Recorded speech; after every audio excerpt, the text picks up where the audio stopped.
रात के 11:30 बज चुके हैं। घर अब बिल्कुल शांत है। बच्चों के टॉयज रख दिए गए हैं, बर्तन धुल चुके हैं और कल के लंच बॉक्स भी तैयार है। आप बेड के कोने पर बैठे हो और अचानक आंखों से आंसू निकल आते हैं। आज कोई बड़ी प्रॉब्लम नहीं हुई, ना कोई झगड़ा, ना कोई टेंशन। फिर भी दिल और बॉडी बहुत थकी हुई लग रही है। लोग आपको स्ट्रॉन्ग कहते हैं, सुपर मॉम, ये औरत सब कुछ अकेले ही संभाल लेती है। लेकिन लोग अक्सर एक चीज नहीं देख पाते। हर सुबह आप एक इनविजिबल आर्मर पहन के उठते हो, क्योंकि आप जानते हो अगर आप रुक गए तो घर की बहुत सी जिम्मेदारियां रुक जाएगी। अगर आप बीमार पड़ गए तो काफ़ी चीज़ें मुश्किल हो जाती है। इसलिए आपका माइंड हमेशा अलर्ट रहता है।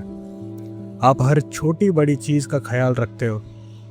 और जब रात को सब सो जाते हैं, जब कुछ मिनट के लिए सब शांत हो जाता है, तब दिल हल्का होने लगता है। जो आंसू निकलते हैं वो कमज़ोरी नहीं होती, वो बस इतने दिनों की थकान और प्रेशर का निकलना होता है। आप रो रहे हो क्योंकि आप वीक नहीं हो। आप रो रहे हो क्योंकि आप बहुत लंबे समय से हिम्मत के साथ सब कुछ संभाल रहे हो।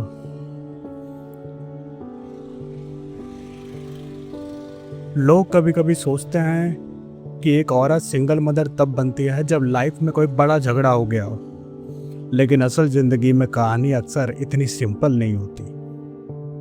जिंदगी के डिसीजन अक्सर धीरे धीरे बनते हैं। कभी कभी इंसान को लगता है कि उसकी बात समझी नहीं जा रही। कभी लगता है कि वो इमोशनल तौर पर अकेला महसूस कर रहा है। घर की जिम्मेदारियां, प्लानिंग, बच्चों का ख्याल, ये सब संभालते संभालते कभी कभी थकान महसूस होती है।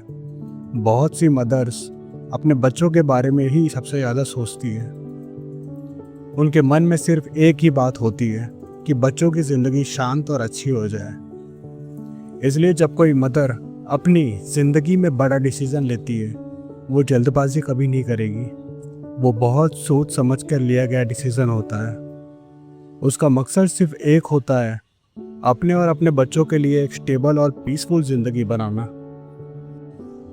जब कोई औरत सिंगल मदर बनती है तो उसकी ज़िंदगी में बहुत कुछ बदल जाता है।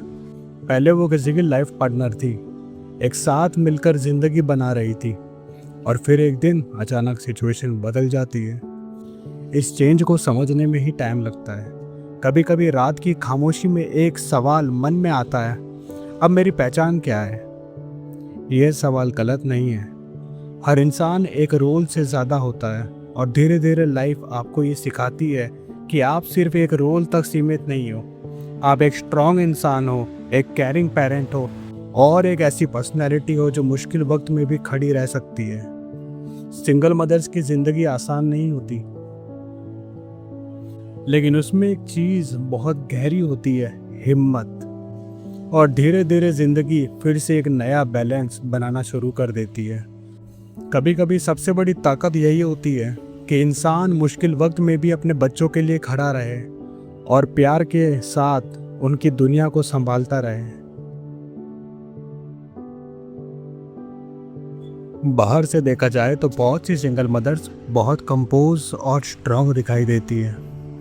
वो बहुत कुछ संभाल लेती है, बच्चों का शेड्यूल, खाना, स्कूल के फॉर्म्स, बीमारी, घर के खर्चे और बच्चों के इमोशंस भी। लोगों को लगता है कि वो प्रेशर में भी बिल्कुल स्टेबल रहती है, लेकिन जो चीज़ लोग नहीं देख पाते वो है उस स्ट्रेंथ की असली कीमत। जब एक मदर अकेले ही बच्चे की सेफ्टी और स्टेबिलिटी की जिम्मेदारी उठाती है तो उसका माइंड हमेशा अलर्ट रहने लगता है, क्योंकि वहाँ कोई दूसरा एडल्ट नहीं होता जो रिस्पॉन्सिबिलिटी शेयर करे। इसलिए धीरे धीरे दिमाग एक नया रूल सीख लेता है, मुझे हमेशा रेडी रहना है। साइंस में इसे हाइपर विजिलेंस कहते हैं। मतलब बॉडी और माइंड हमेशा थोड़ा थोड़ा अलर्ट रहता है, चाहे आप रेस्ट ही क्यों ना कर रहे हो। अगर बच्चा बीमार हो जाए, आपको संभालना है। अगर पैसे की टेंशन हो, आपको मैनेज करना है। अगर कोई प्रॉब्लम आए, उसका सॉल्यूशन भी आपको ही ढूंढना है। धीरे धीरे ये लगातार प्रेशर बॉडी और माइंड पर असर डालता है। साइकोलॉजी में इसे एलोस्टैटिक लोड कहा जाता है, मतलब लंबे समय तक स्ट्रेस उठाते रहने की थकान। इस वजह से कभी कभी ऐसा होता है कि आप बड़े प्रॉब्लम्स को कामली हैंडल कर लेते हो, लेकिन छोटी सी बात पर आंखों में आंसू आ जाते हैं। जैसे दूध गिर जाना या बच्चों का शू खो जाना या बस मिस हो जाना। लोग सोचते हैं रिएक्शन ज़्यादा है, पर असल में बात उस छोटी इंसिडेंट की नहीं होती। बात होती है उस थकान की जो काफ़ी समय से अंदर जमा हो रही होती है। बाहर से आप स्ट्रांग दिखते हो, प्रॉब्लम सॉल्व करते हुए, सब मैनेज करते हुए, लेकिन अंदर से नर्वस सिस्टम बहुत समय से प्रेशर कैरी कर रहा होता है। यही सिंगल मदरहुड का एक अजीब सा पैराडॉक्स है। जो स्ट्रेंथ आपको स्ट्रांग बनाती है, कभी कभी वही स्ट्रेंथ आपको अंदर से थका भी देती है। इसलिए अगर कभी आपको लगता है कि आप इमोशनली ज़्यादा रिएक्ट कर रहे हो, तो शायद आप ओवर रिएक्ट नहीं कर रहे। आप बस एक ऐसे सिस्टम से रिएक्ट कर रहे हो जो बहुत समय से स्ट्रांग बना हुआ है और जिसे कभी पूरी तरह से रिलैक्स होने का मौका ही नहीं मिला। सिंगल मदर्स बनने के बाद एक और चीज़ धीरे धीरे बदलती है। बहुत सी वुमेन्स को लगने लगता है कि उन्हें किसी पर डिपेंड करना मुश्किल लगता है। कोई हेल्प ऑफर करे तो थोड़ा अनकंफर्टेबल फील होता है। किसी पर ट्रस्ट करना कभी कभी आसान नहीं लगता। बाहर से ये इंडिपेंडेंट जैसा दिखता है। आप खुद से कहते हो मैं सब कुछ खुद से कर लेती हूँ, मुझे किसी की ज़रूरत है ही नहीं। और सच ये भी है कि आपने अपनी कैपेबिलिटी प्रूव भी की है।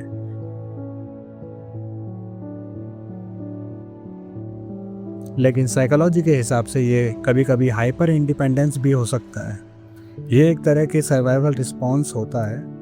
जब कोई रिलेशनशिप टूट जाता है या जब इमोशनल सपोर्ट कम हो जाता है, तो माइंड एक नया रूल बना लेता है।